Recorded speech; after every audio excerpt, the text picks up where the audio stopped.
Voltamos com a notícia de frente. Temos uma informação exclusiva agora. Atenção, porque o ex-governador Oswaldo Sobrinho foi preso.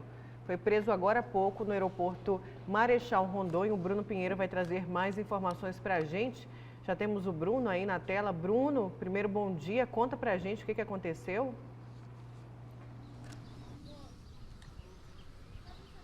Nayara, muito bom dia, Haroldo, e bom dia a você de casa. Ex-deputado federal, ex-senador e ex-vice-governador, é isso, né? O Oswaldo Sobrinho chegou aqui na delegacia em Várzea Grande, era por volta de 5h50 da manhã. Ele foi detido em flagrante quando estava tentando embarcar no aeroporto internacional Marechal Rondon, aqui em Várzea Grande. No raio-x ele foi detectado com uma arma de fogo. Em uma revista, uma abordagem, acabou se confirmando. Ele foi encaminhado, chegando aqui na delegacia, como a equipe da Polícia Civil não está recebendo, ele seguiu então até a central de flagrantes em Cuiabá. Em uma rápida entrevista, nós conversamos com Oswaldo Sobrinho. Ele afirmou que não se lembra e que alguém esqueceu essa arma dentro da sua bolsa em uma fazenda onde ele estava, e que ele usa essa arma como uma segurança, e não soube informar quem seria essa pessoa que esqueceu a arma de fogo lá. Ele não negou que a arma seja dele e disse que foi muito bem recebido aqui na delegacia. Então ele segue agora e será ouvido em uma audiência, né? Ao delegado plantonista, ele vai se explicar. Esse é o momento em que ele já está saindo aqui do CISC em Várzea Grande, ex-deputado federal, ex-senador Oswaldo Sobrinho, nesta manhã de quarta-feira, no aeroporto internacional Marechal Rondon, aqui em Várzea Grande. Nayara, Haroldo. Obrigada, Bruno. E ex-governador também, porque era vice, mas chegou a assumir durante um período. Então, o Bruno trouxe a informação para a gente. Ele que estava, então, segundo, como disse o Bruno, parabéns aí pela apuração, né? Equipe exclusiva. A equipe do Bruno Pinheiro traz só os exclusivos para a gente. Exatamente. Mas ele disse que alguém esqueceu, né? Alguém deixou ali, ele tem propriedade. Certamente tem explicação para isso, né? O Oswaldo Sobrinho é um sujeito íntegro, eu conheço pessoalmente, né? Tem uma história importante no estado do Mato Grosso, certamente ele vai ter explicação cabível para tudo isso. Vamos só aguardar que vai aparecer. Isso mesmo. Olha, vamos seguir aqui. Vamos seguir com a reportagem, falar de eleições ainda. O Tribunal Regional Eleitoral de Mato Grosso definiu a ordem e o tempo de propaganda eleitoral na televisão e no rádio para essas eleições. Lembrando que Mato Grosso terá também eleição ao Senado. A Nayana Bricá vai explicar para a gente. A propaganda eleitoral gratuita em rádio e televisão começa a ser veiculada a partir da próxima sexta-feira, dia 9 de outubro.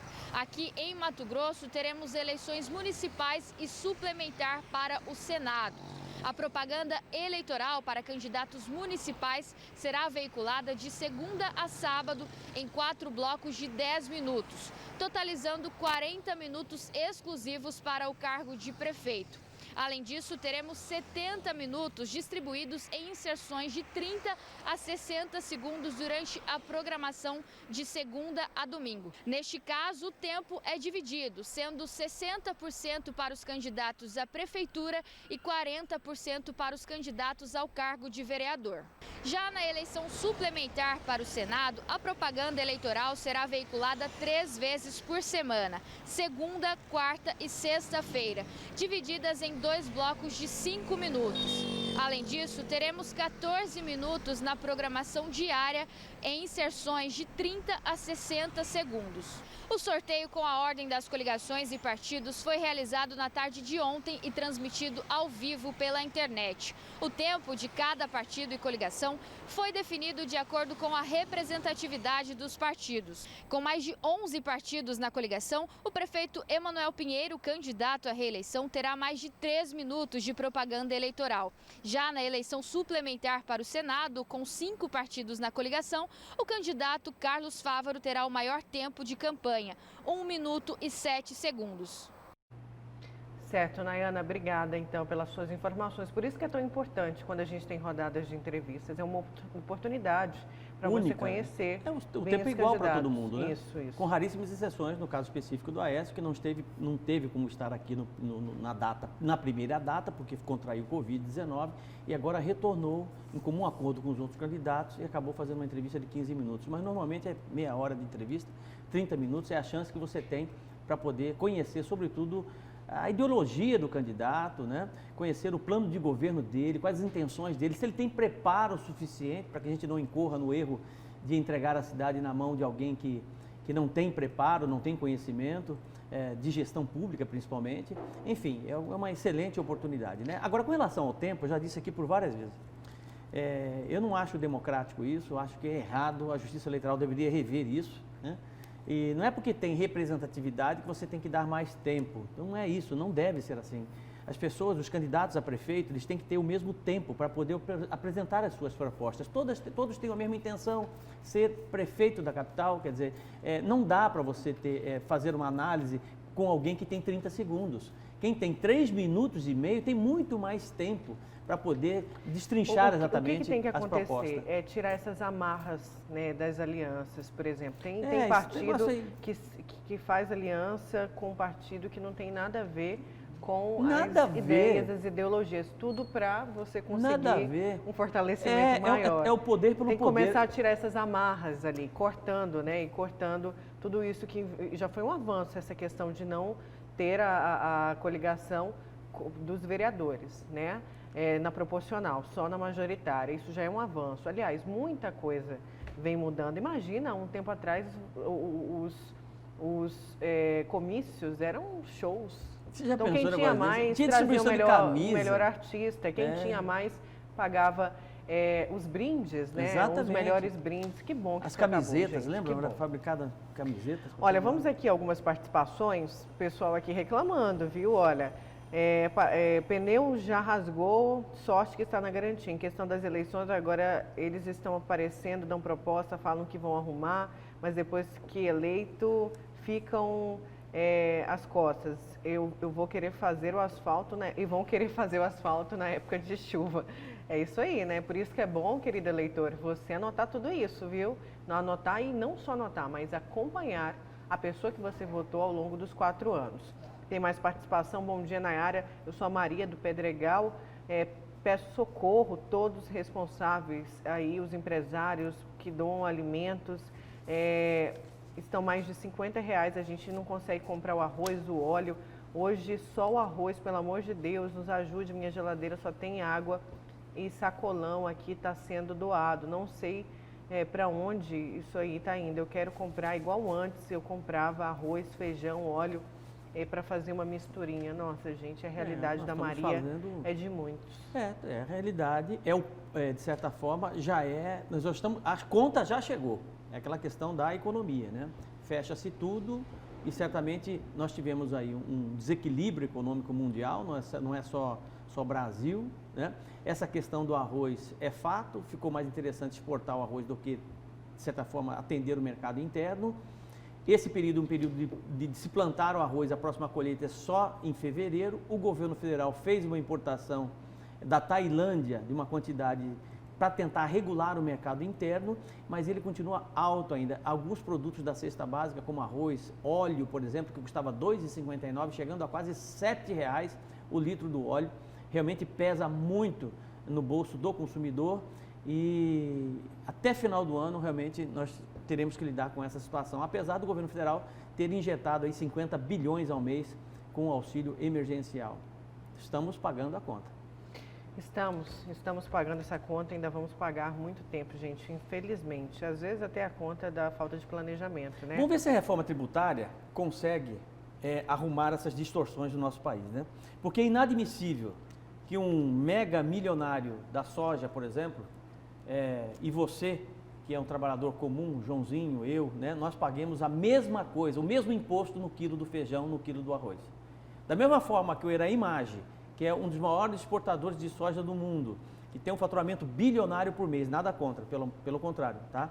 Mas quando ele vai comprar o quilo do arroz dele, ou o quilo da carne dele, o imposto que ele paga é o mesmo imposto que eu pago enquanto professor, ou que o Joãozinho paga enquanto operador de câmera aqui da nossa emissora. Quer dizer, isso é completamente injusto.